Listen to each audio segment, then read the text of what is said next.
Say hi to Herbert, my neck pillow. I really dislike this pillow because it doesn't go with anything in my room, but it was literally the cheapest neck pillow I could find, so. And you're like, why is the neck pillow next to me and not on my neck? I'm tired, but I want to make this last one. Oh, I think a cat came in here.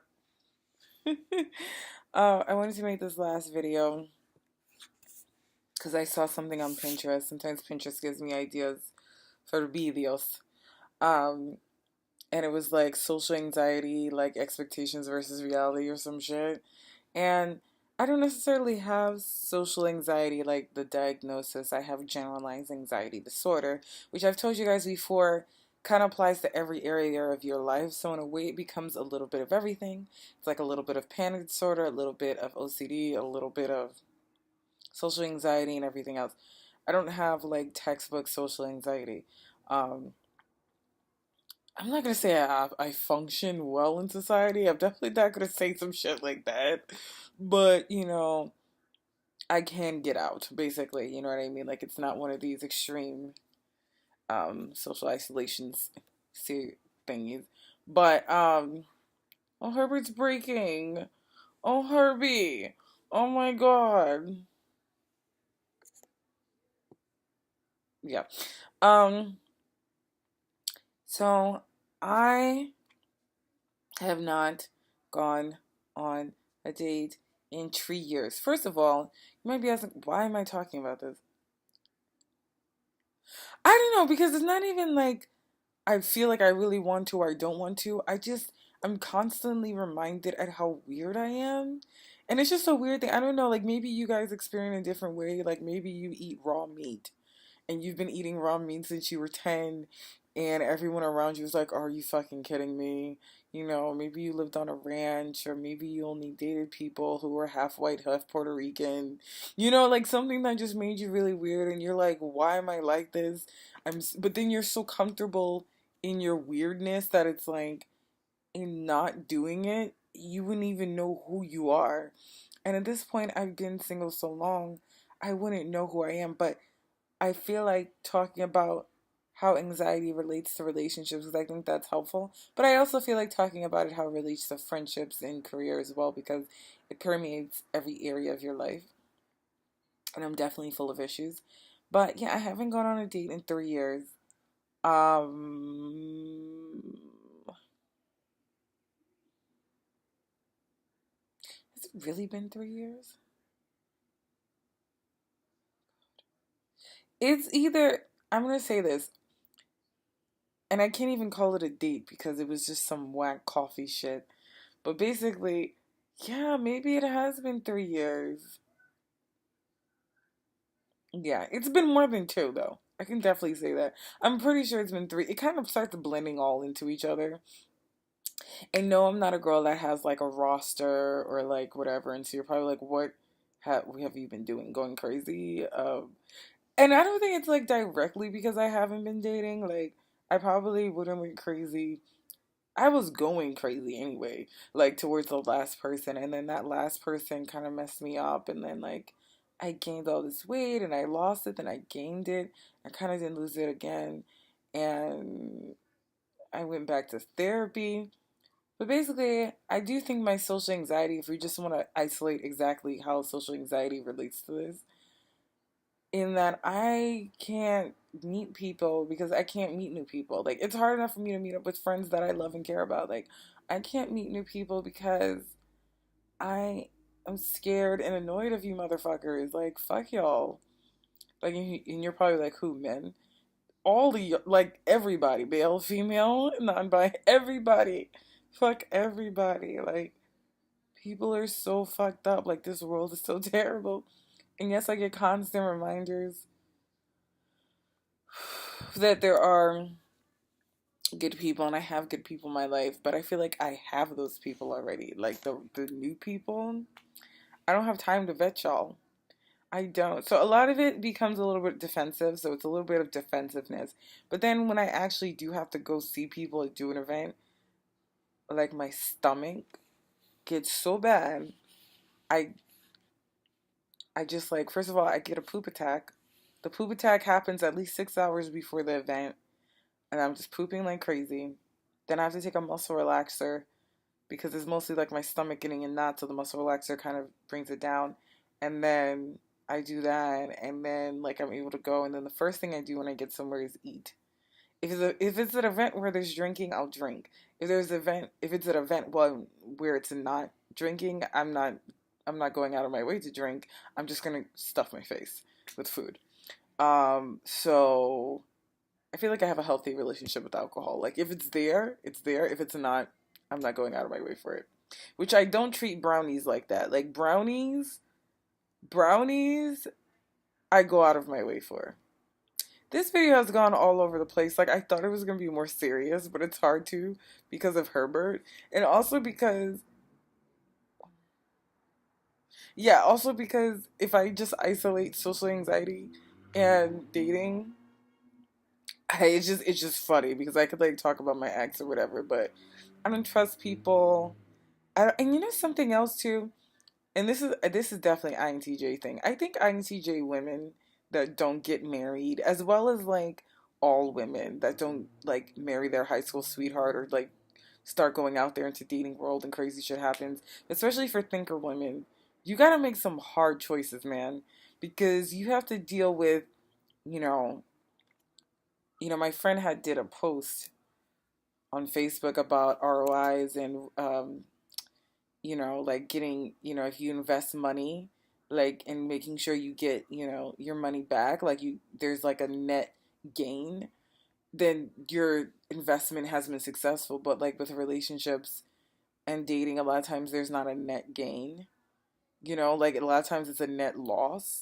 And I feel that, and I'm at the point where like my energy is so low because of a myriad of reasons, like adulting, hello, and I freaking don't have the energy to expend when I'm not getting something directly back, which I guess dudes feel like, but then again, dudes easily go to orgasm, so I feel like at least they know they're gonna get that. Like women don't even know that, and don't take offenses. This is like real talk. Like I'm talking about social anxiety, dating from a female perspective.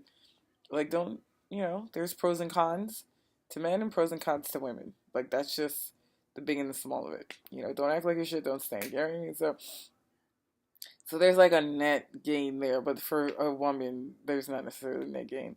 And then I go on Twitter and I see different women that like charge for dating services and stuff, and I'm just like, that's an actual, like, I love the efficiency of that.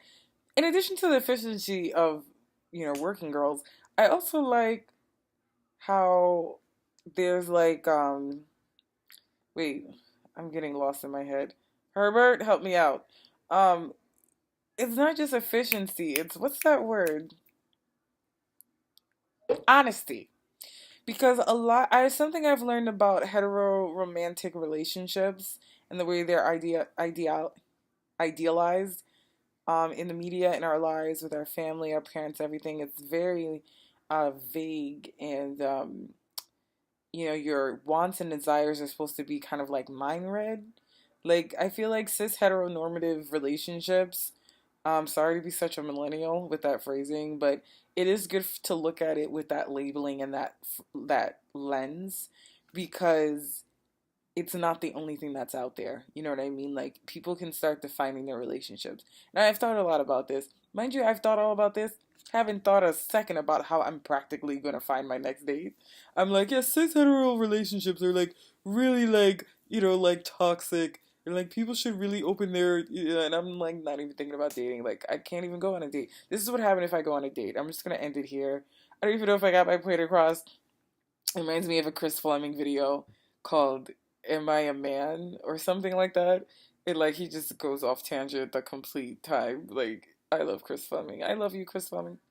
So I know I should so do videos about my stan crushes. Cause I stan for so many like random people, and like when I say I stan, like I fucking stan. Like I was an adult that went to Backstreet Boys concert in Atlantic City. It was the name of the tour was NKOTBSB. It was like New Kids on the Block and Backstreet Boys. This was a couple of years ago, and I went to Atlantic City with my friend who's she's not in my generation. She's a Gen Xer. And but she's a Gen Xer from another country, from Japan. So I don't think she grew up with New Kids or Backstreet Boys. And yeah, I was loving every minute. Like 10-year-old Vanita was like so excited. Like I love Backstreet Boys and like Britney Spears and shit. My music taste is all over the place. What was I trying to say? Oh my god, I'm so all over the place. Um, yeah, Chris Fleming. He just said all this other crazy shit. So basically, I have social anxiety. Oh, this is what happened though. This is what happened if I went on a date. So if I go on a date, I'm gonna be freaking out the whole time, freaking out from different levels, from different angles, talking to my friends the whole time, right? And then, and then I freaking have the poop. I'd have poop attack. I'd take a muscle relaxer. No one wants me to finish this video, so I don't even know where I was, but I think I was saying what would happen to me if I went on a date. So yeah, so I said about the muscle relaxers and the poop attacks, right? And then what would happen is one of four scenarios. Scenario one, he will cancel on me for some sort of weird, vague reason. And I'd be like, okay, whatever. And then I'd be like, fine with it, but then I'd be like complaining and bitching. See, you see how much time he wasted on me? He wasted literally 5.5 hours of my life that I will never get back. That time I could have spent on something else, like finding a second job. I could have, right? One. Two, he could just totally ghost me, um, which is always hilarious. It is kind of funny though. Being ghosted is really funny, like when you think about it. Scenario three, we go on the date. He says something really stupid. Stupid. Like insane. And like, do you even know women? You know, like something crazy. Because I wanted to write a whole post about crazy shit dudes have told me on like a first date and shit. Like, you know, like my ex had like, you know, like this awesome vagina or something. And guys say crazy shit to me all the time. They're just like, yeah, my ex was really hot. I really miss her. I'm just like, oh, you know. So that happens to me literally 80% of the time. The guy says something really crazy, and I'm not just kidding. I'm not just being like, you know, petty. Like literally, dudes tell me crazy things on date one or two when we haven't even kissed each other yet. You know what I mean? Or scenario number four, we go on a date. I don't even know. Because for me, I've been out of dating world so long, I don't even know what people do on dates. In my mind, people just go and maybe they eat and maybe they have sex or something and or they move in together. Is that what people in relationships do, or is that what people who date do? Like if I had, that's all I think about, people moving in together, having sex and or watching Stranger Things. I have no idea. Scenario four is, I don't even know what scenario four is. Scenario four is he's what are you talking about? What is it called? A pay pig or something? And somehow figure out how to become a findom, and somehow I figure it out and I do it, and then he deposits $500 in my account and opens up a credit line in my name for $25,000. That has literally never happened, and I've never even thought about it. But it would be nice. Like, what the hell do people want from me? He's like, what you bitches want from a nigga? What you niggas want from a bitch? Damn. Or scenario five, we have a loving, we get into a loving, healthy relationship, or we get into a relationship that's neutral, or we get into a relationship that's unhealthy and or I don't know. So those are the scenarios. That doesn't even explain anything. Oh my god, I'm so bad, guys. But yeah, it's whatever. You know what I mean? Like Herbert, what do you think? I don't know. I don't know. I don't know. That is social anxiety and my approach to dating. Okay.